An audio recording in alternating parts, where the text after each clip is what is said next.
শুনুন আপনি নাউজুবিল্লাহ নাউজুবিল্লাহ নাউজুবিল্লাহ, আপনি আমার হাত ধরেছেন কেন? সরে যান এখান থেকে, সরে যান। ওমা, এত রাইতে বেলা একটা মাইয়া একটা নির্জন জায়গায় আপনার হাত ধরছে, কি লেগে ধরছে? আরে আপনি টাচ করেন না তো, আপনি বুঝতে পারতেছেন না? আপনি আমাকে দেখে বুঝতেছেন না আমি 5 ওয়াক্ত নামাজ কালাম পড়ি? সরুন তো।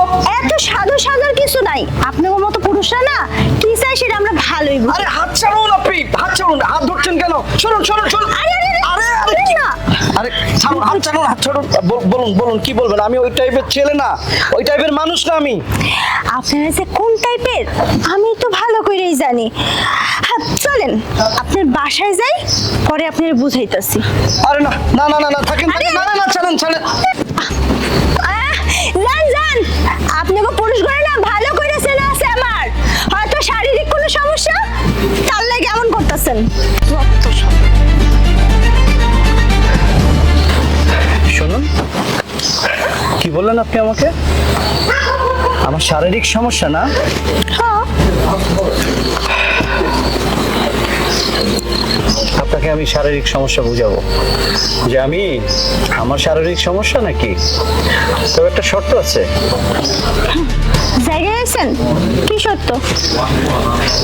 আপনাকে আমার বাড়িতে যেতে হবে। তাই সমস্যা নেই, যাবো, কিন্তু আপনার বাড়িতে গেলে আমার 5,000 টাকা লাগবে। 5,000 টাকা 1 টাকা কম আমি নিবো না। ঠিক আছে, দিব। চলেন। চলেন। আসো বসো, এটা আমার বাড়ি। আর ভাগ্য ভালো যে আজকে আমার বাড়িতে কেউ নেই, জমবে ভালো। চলো আর দেরি না করি, তুমি তো এমনি ভালো আছো, নাদুস আছো, চলো শুরু করি। আসো। আরে কি হলো? কিছু না। আরে তোমার মতো মেয়ে তো আনইজি ফিল করার কথা না। একটু আগে তো বড় কথা বললা না যে আমার শারীরিক সমস্যা, কি বিষয় আসা, এগুলো এত করলে হয়? আরে আসো তো, চলো আসো। আরে কি হলো, কাঁদছো কেন? আরে কি হয়েছে, কাঁদছো কেন আমাকে বলো। এমনি কিছু হয়নি, চলেন। আচ্ছা তুমি আগে বলো, মানে কেন কাঁদছো বলো না, আমাকে খুলে বলো। কোনো কারণ না। আরে আমাকে খুলে বলো তো। আসলে সব মেয়েরা না এক হয় না। আরে তোমাদের মতো মেয়েদেরকে আমার চেনাই আছে। আসলে ঠিক কথাই বলেছেন, আমাদের মতো না সবাই একই রকম। আসলে আমার মা অনেক অসুস্থ, হাসপাতালে ভর্তি। তার প্রত্যেক মাসে চিকিৎসার খরচ যায় 50,000 টাকা। আপনি দিবেন আমাকে প্রত্যেক মাসে 50,000 টাকা? দিবেন না। আমি যদি কোনো একটা চাকরির জন্য যাই, ম্যাক্সিমাম 20,000 টাকা আমাকে স্যালারি দিবে। তারপরও সেখানে গেলে একটা নারীকে নানানভাবে হিউমিলিয়েট করা হয়, নানানভাবে অত্যাচার করা হয়। আমি যদি তাদের সব পূরণ না করি, আমাকে স্যালারি দিবে না। আপনি যে বললেন আমাদের মতো সবাই নাকি একই হয়, আসলে আপনারা চোখের উপরে যেটা দেখেন না সেটাই সত্যি মনে করে নেন। আসলে আমাদের ভেতরে যে কি চলছে একটা ভালো জানতে চেয়েছেন?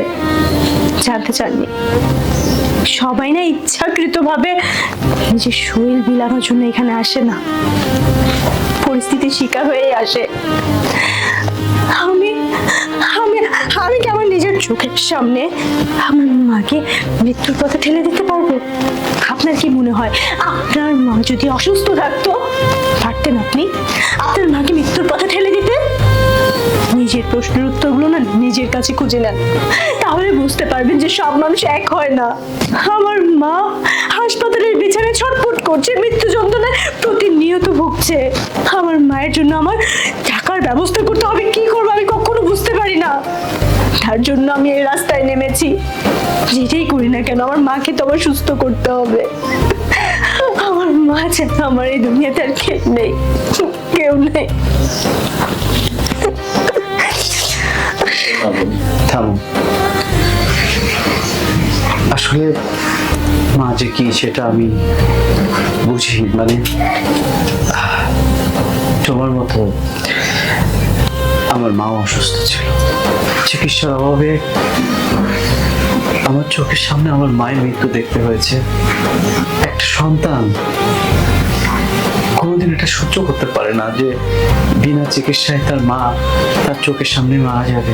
যেন এখন আমার অনেক টাকা, কিন্তু আমার মা নেই। আমি প্রথম তোমাকে দেখে আমার একটু ডাউট হয়েছিল। আমার মনে হয়েছিল তুমি আসলে খুব বেশি দিন এ লাইনে আসোনি এবং কোনো বিপদে পড়ে বাধ্য হয়ে এই পথে এসেছো। শোনো বোন, আজ থেকে আমি তোমার একটা ভাই। আমি তোমার মায়ের চিকিৎসার দায়িত্ব নিতে চাই, কিন্তু তোমাকে কথা দিতে হবে তুমি আর কখনোই খারাপ কাজ করবে না। আল্লাহর পথে চলবে, 5 ওয়াক্ত নামাজ কালাম পড়বে। আমাকে কথা দাও, আমি তোমার একজন ভাই হিসাবে আমার সাধ্য অনুযায়ী মায়ের চিকিৎসা আমি করাবো। আমারও না ইচ্ছে করে না এক এক দিন এক এক পুরুষের বিছানায় যাব। আমিও চাই নিজের মতো থাকবো আর 5টা মেয়ের মতো থাকবো। আমি আমি নিজেকে ঠিক করব। চলো আমি তোমাকে তোমার বাসায় পৌঁছে দিই, আর কাল সকালবেলা আমি তোমার মায়ের চিকিৎসার ব্যবস্থা করব, ঠিক আছে? জি। চলো।